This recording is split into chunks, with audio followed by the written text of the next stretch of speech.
Pero nakahanap din kami ng isang bansa na nagsabi, tatanggapin namin siya.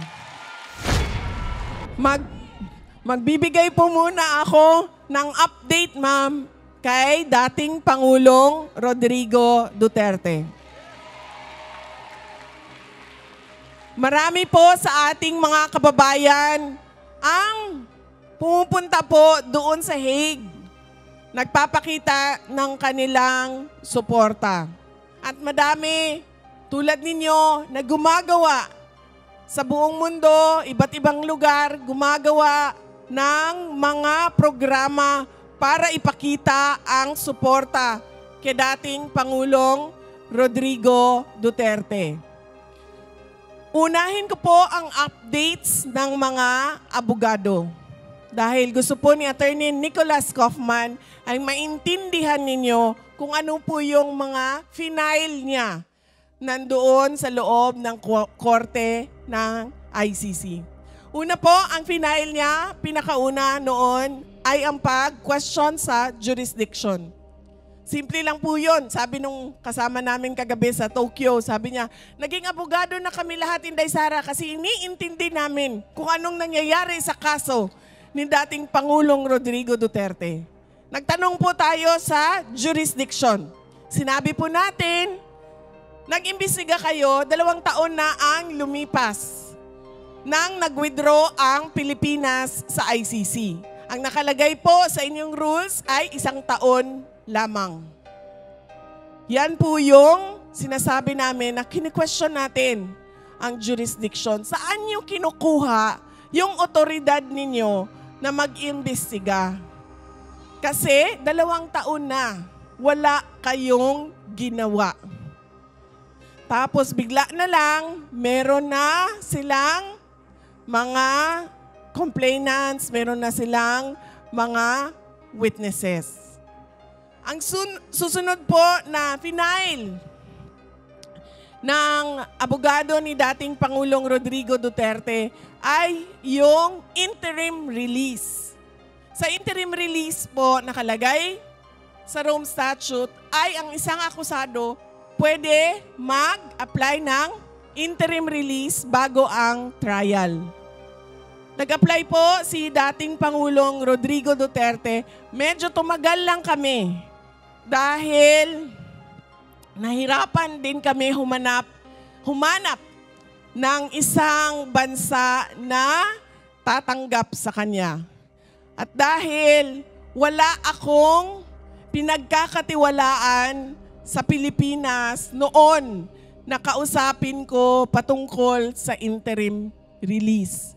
So ang ginawa ko, kinausap ko yung mga nakilala ko sa ibang bansa dahil sa trabaho ko. Meron akong mga nakasama, nakilala noon sa pag-ikot ko sa Southeast Asia dahil sa Department of Education at dahil sa trabaho ko sa Office of the Vice President. So kailangan ko pa silang kausapin at kailangan ko pa silang paintindihin kung bakit kailangan namin, ng pamilya namin, ang tulong nila. Kaya medyo tumagal kami, pero nakahanap din kami ng isang bansa na nagsabi, tatanggapin namin siya.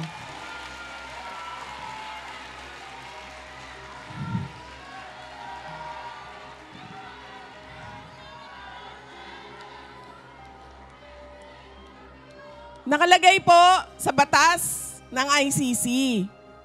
Bakit hindi binibigay ang interim release sa isang akusado? Una, kapag siya ay posibleng magtatago o mawawala na lang bigla. Si dating Pangulong Rodrigo Duterte po ay walang balak magtago. Kung maalala ninyo, nandoon na kami sa Hong Kong. Pwede na siyang mawala doon. Pero ano ang sinabi niya nung gabi na nagmi-meeting doon, mga kasama niya, mga abogado niya, andun ako, andun ang kanyang girlfriend. Oo. Ano ng kanyang girlfriend? Nagsasabi ang kanyang girlfriend. Sabi ang girlfriend niya sa akin. Sabi niya, Inday Sara. Sabi niya, kumuha ka na ng private plane. Sabi niya, ilipad na natin siya. Diretso Davao. Sabi ko sa kanya, alam mo ma'am, wala naman tayong problema dyan. Magnakaw tayo ng private plane, manghiram tayo, mangutang tayo ng private plane. Kung magagawa natin yan. Ang tanong, ano ba ang gusto gawin ni President Duterte? Sabi ko, kung ano yung gusto niyang gawin, yun ang gagawin natin. Tinatanong ko siya, sabi ko, ano bang gusto mong gawin? Sabi niya, gusto ko umuwi. Gusto ko umuwi ng Pilipinas. Tapos sinasabi sa kanya, ng girlfriend niya, umuwi ka sa Davao. Huwag ka umuwi sa Manila. Ang sinasabi niya, ganun din yun. Kung uuwi ako sa Davao, hahabulin din ako doon sa Davao. Gawin natin na umuwi na lang sa Manila. May ticket na tayo, may schedule na tayo, umuwi sa Pilipinas. In fact, ang kanilang flight noong araw na yon ay alas 4 ng hapon. Ang ginawa nila, lumipat sila sa madaling araw na flight para maaga silang dumating sa Pilipinas. Kaya itong tao na ito na sinasabi nila na hindi na namin makikita kung bibigyan namin ng interim release, ay gusto lang umuwi ng Davao City. Wala itong balak magtago sa Africa, sa Antarctica, sa Alaska, kung saan man yan. Sa Japan.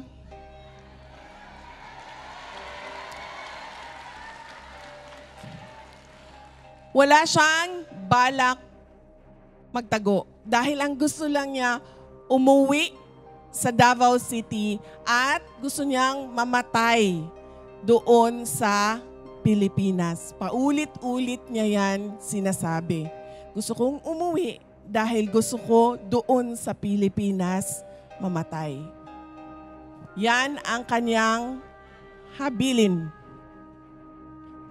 Totoo yan, ma'am. Yan ang sinasabi namin. Human rights. Yan ang sinasabi namin sa ICC. Kinuha nyo 80 years old na. At sigurado kami, alam ninyo nung kinuha ninyo na may sakit yung 80 years old na kinuha ninyo. Paano namin nasabi? Kami nga na nanonood lang sa TV, nakikita namin na hindi na makalakad. 'Di ba? Binubuhat na siya ng 4 na tao. Tinulak na siya paakyat ng eroplano. So sigurado kami na alam din nila na ang kinuha nila ay may sakit. Kaya yan din ang sinasabi namin. Kailangan ibigay ninyo, kung kayo ay para sa human rights, kailangan maging humanitarian din kayo sa inyong desisyon sa interim release. Dahil itong akusado na ito ay kailangan niya ng caregiver. Hindi siya pwedeng mag-isa sa kwarto. Examplean ko kayo ng gaano kagrabe na kailangan niya ng assistant.